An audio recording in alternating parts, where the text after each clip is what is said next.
Hello everyone, welcome back to the channel. If it's your first time, go ahead and hit that subscribe button without even watching any of my videos. So recently, I asked people on my Patreon who we should study next. We just got done doing Tony Rice, and I put up a few options. I had Chris Thile, I had Ronnie McCurry, and I had Sam Bush, and I had a few other people mention some really great artists, and all of these people, they're really tugging at my heartstrings. All of these people are people that we will eventually study on this channel, but a decent amount of people voted for Chris Thile, and so here we are. So if you want to be part of that community that helps curate my YouTube videos and everything that I study with you, well, go ahead and join my Patreon. The description will be in the link below. So Chris Thile, where do you even start with this guy? If you don't know who Chris Thile is, you should probably do a quick Google search.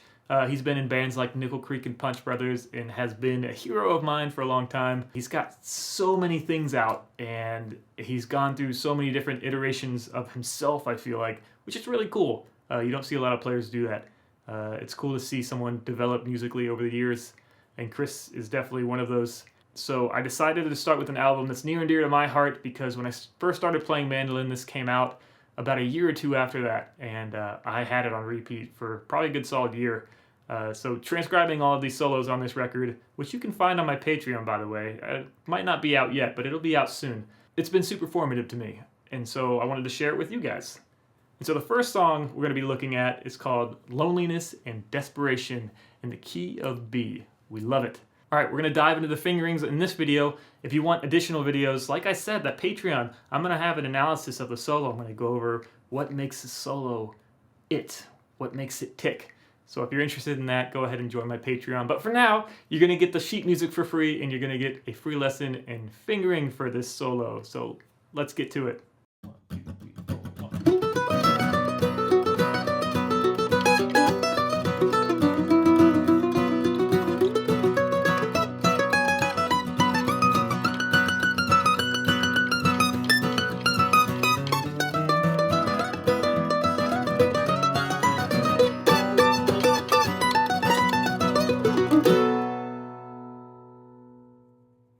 All right, so let's talk about Thile's fingering for Loneliness and Desperation. And we're just going to do this kind of bar by bar, and I'll show you some of the things that might be a little bit odd at first to get used to.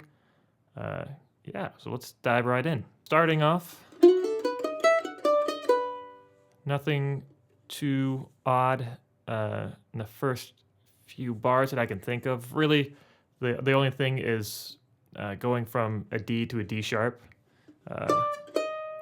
In the first bar and the second bar and the third bar, I guess all of those have it in it, is that we want to slide with our ring finger to hit both those notes. So slowly from measure, the opening measure to measure 3, it sounds like this.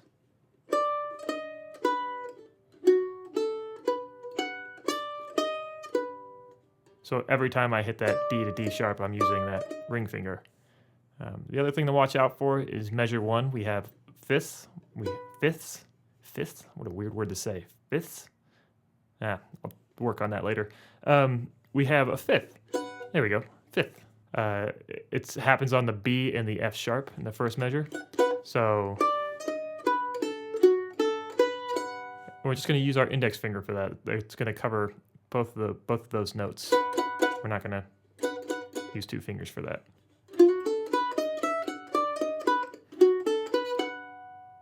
So pickup measure into that first measure looks like this.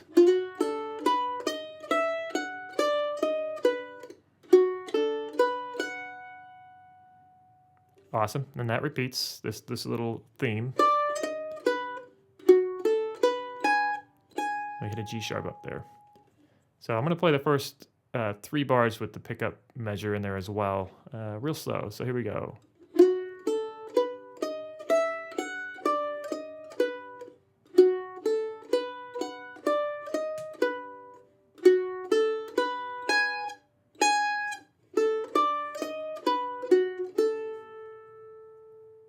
All right, so on bar 4, we start this chromatic line. This chromatic line is a little bit tricky to play. There's a few ways to play it. The way I like to play it is we have a little pull off here on measure 4, going to the E note. So You can play that a couple different ways. The way I would probably play this up to speed, let's see. Yeah, so I'd play with my middle finger, pulling off to my index, and then we have an open D note, which allows me to shift my hand to hit that D sharp note.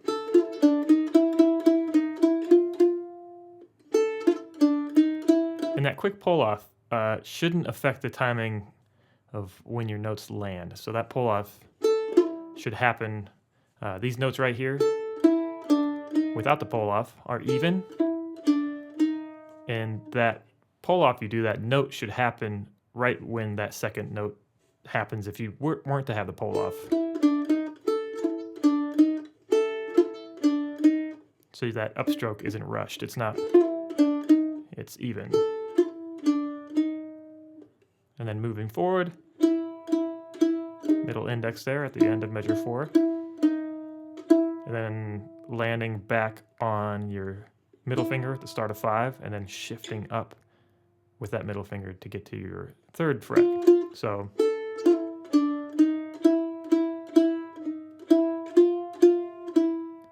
and right here, you'd be tempted, as you see a slide, to slide with that index up to that 4th fret F sharp. Instead of doing that, we're gonna do a little bit of trickery here. We're gonna substitute that index finger sliding up with our middle finger. So it's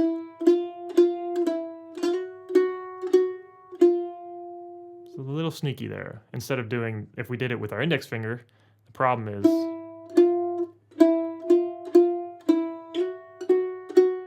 then we have a lot of shifting going on. And when the song gets up to speed, that's not going to be really helpful. So when we get to measure 6, we're actually going to do the same type of trickery. We're going to be playing that F sharp note with our ring finger. So from measure 5 to 6, it looks like this. Again.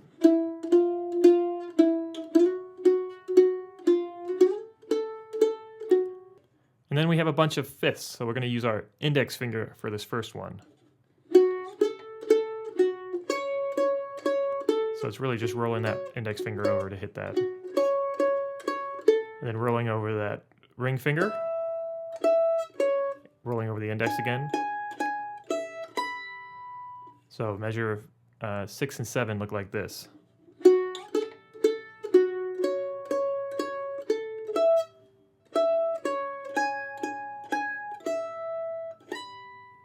Again, a little bit faster.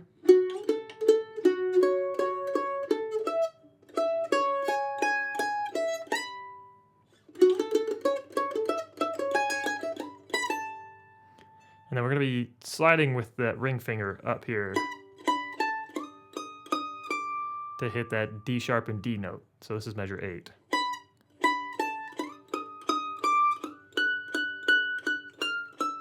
So I did all of that sliding with that ring finger up the neck.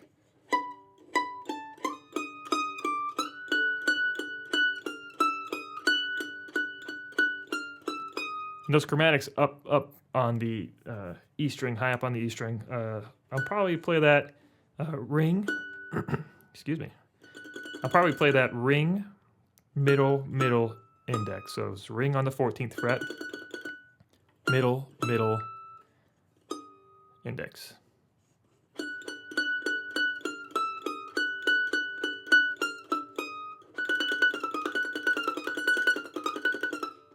And then 17th fret, we're going to use our pinky. That's the obvious finger to use.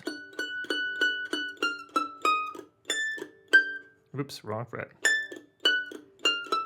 So it repeats that chromatic part after that 17th fret. And take a look at the rhythm there. With our picking, this is measure 11. So the 17th fret and the 14th fret happen, and I guess the little phrase, little chromatic run, all happen on an upstroke, upstroke of the pick. So it's an upbeat. So if we're breaking this down, beat 1, 2, and 3 all have an X on that. And basically what that X means is Thile's hitting a string without a note. So basically, think of it as a rhythmic thing.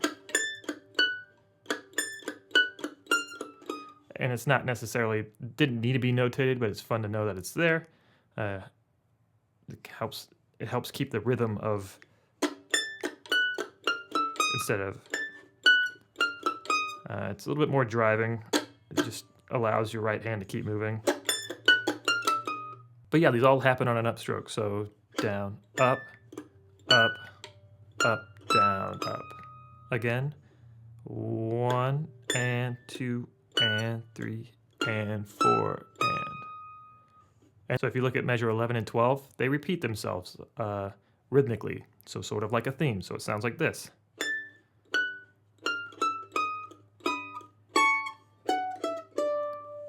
So that's pretty cool. Same pick direction same pick direction for measure 11 and 12. It's the same rhythm. The notes just slightly change. So measure 12, we're playing 2 double stops in a row and ending up on this D note. So with these fingerings, I'm sort of guessing what Chris is doing. Maybe throwing in my own personal preferences, but I think so. With these fingerings and the specific fingers I'm using, I think the part of the fretboard that he's on is right for this piece, but the specific fingerings might be a tad different. But for this part, measure 13, I like to play that first E. So it's the beat 2. I like to play with my middle finger, and then slide with my ring finger. So it looks like this.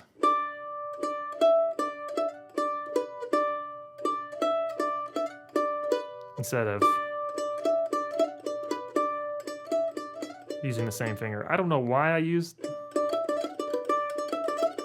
It might help me groove a little bit more. I don't know exactly why, but it just feels comfortable to do that. But feel free to use either way, either switch fingers or keep the same finger. And then just to end this out, we have a chromatic run. This is measure 15. So there's a couple of different ways to play this, a couple of different fingering approaches. My approach is to slide. This is the very end of measure 14 going into 15, playing that D note, sliding that into the D sharp, playing that E 7th fret with my middle finger, and then the rest of that string with my ring finger. So it looks like this. Because ultimately we want to end up in, we have this B chord, this B chop chord. This is kind of where this chromatic run is originating. So we want to end up in that position. Because that's the end of the phrase right there. So I want to get here at some point. But you could also do, you could also slide with your middle and ring. You can slide with index, middle, and then finish off with the ring there. There's a bunch of different ways to approach this. My specific way is index slide, middle, and then ring slide. But again, different flavors for different folks. And moving on to measure 16. So we have this rhythmic theme that's displaced. So instead of doing, it's that same rhythm, but on the upstrokes next, on the upbeats. So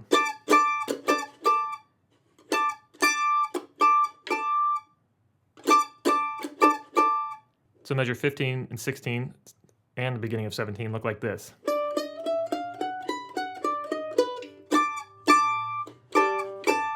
And to end this out, we just have an ending phrase that happens out of this chop chord and then arpeggiates down. So it looks like this.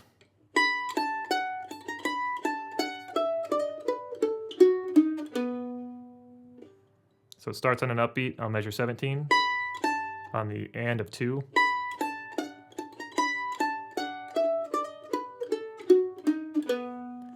So the way I would play that triplet is I would pick it down, up, down, and then we have to hit another downstroke on the start of 18. So looks like this real slow.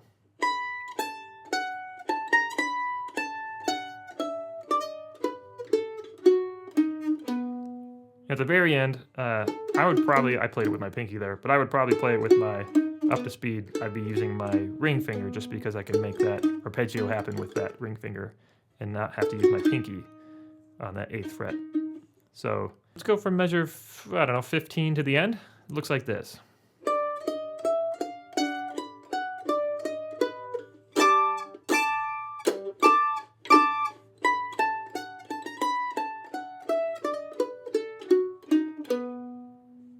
And that's the fingering. So let's take a look at it at a slower tempo and then a quicker tempo.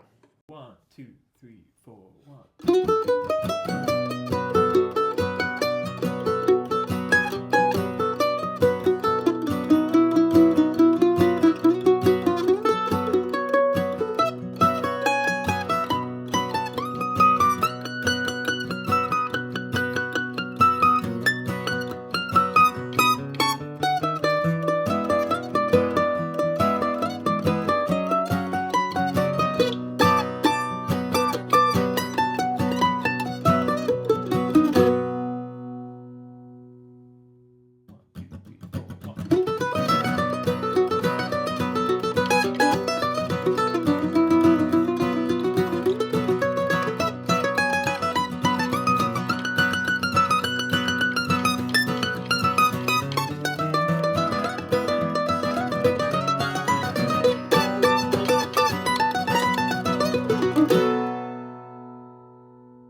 Alright everyone, so that was Loneliness and Desperation. If you like this, please subscribe, give this video a like, do all the fun things that people do on YouTube. And if you want to see more, just stay tuned. I think Cry Cry Darling will be next. See you next time.